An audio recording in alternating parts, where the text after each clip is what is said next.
Welcome everyone to 2020. Just in case you're not aware, you're watching the 300 Foot Arm. I'm going to kick things off this week with what's new in town. Now we've actually got a few new things happening in town. First off, registration is open for the 2020 Kansas City Wide Open. So check out the Facebook page for more information on that. It's going to be held at, we don't know what courses yet, but we'll find out soon. We're also working on getting a new course in town, which is going to be at Hobby Hill Park in Gladstone, Missouri. So new 18-hole course going in there. It's not open yet. There are no pins set. Still working on tee pads, but it's going to be not much longer before we have a new playable course in town. Really looking forward to that one. Unfortunately, one small sad piece of news, the Southland Disc Golf Gym at Lee Summit is shutting its doors down. Now Kevin Smith is looking for a buyer, so if you're looking to buy a disc golf gym, or you're like me and you wish you had the money to, please contact him. You might be able to get yourself a good deal. I don't know. But they're still going to be looking for a new place for the Winter Marksman League that was planned on being held there as well. So look out for information on that. Speaking of putting leagues, the putting league hosted by DDKC at the soccer lot is still happening on Saturdays. So I hear it's a lot of fun. Once again, it's another event that I don't get a chance to attend often, but I hear it's a great time. So go check it out. All right, so that's what's new in town. We're going to kick it over to some local accomplishments. Now we had the very last tournament in town of 2020 for the year-end open. Thank you, Michael Kruger, for hosting that one. That was at the newly redesigned Birdland course in Olathe, Kansas. And shout out to Mark Anderson, who won the whole thing in the MPO division. So congratulations to you from Warrensburg, I believe. So.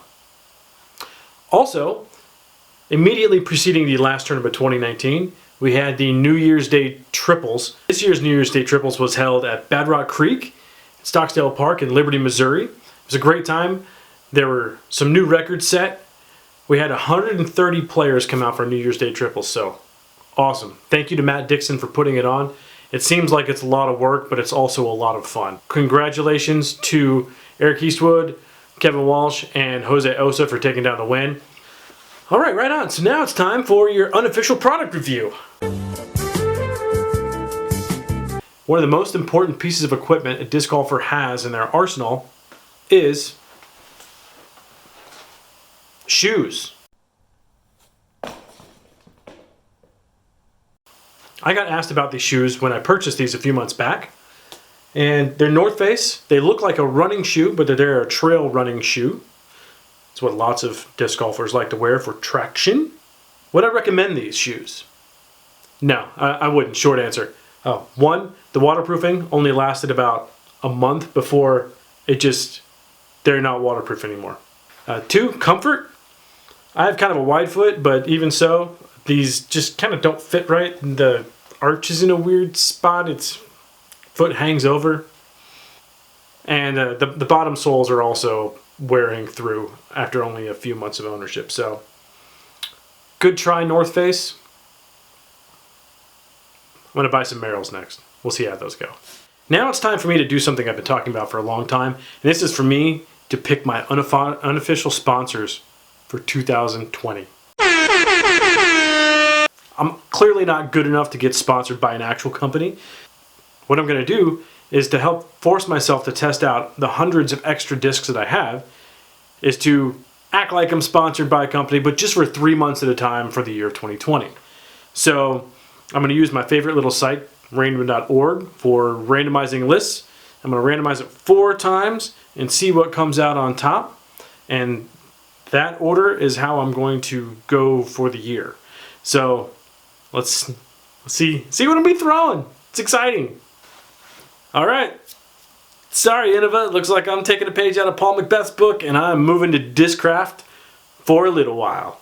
So this is going to mean that all casual rounds, all tournaments, all leagues, I'm going to be throwing an all Discraft bag, except for DGA putters. So, but that's fine. I'm going to do a short in the bag next time to show you what I'm going to be putting in there. All right. One last thing. It is time now for the album of the month, and for that we need to flip over to the studio. Alright, now that we're here, let's go ahead and talk about Snarky Puppy. That's right, this week's album of the week is Emergence by Snarky Puppy. They're a really crazy good fusion jazz jam band, and they're all really, really incredible musicians. And this album is going to be enjoyed by everyone, no matter what genre of music you like.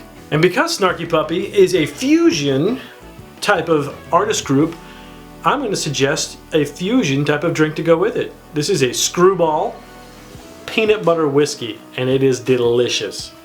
So enjoy the music, enjoy the beverage, and go get out there and go discing.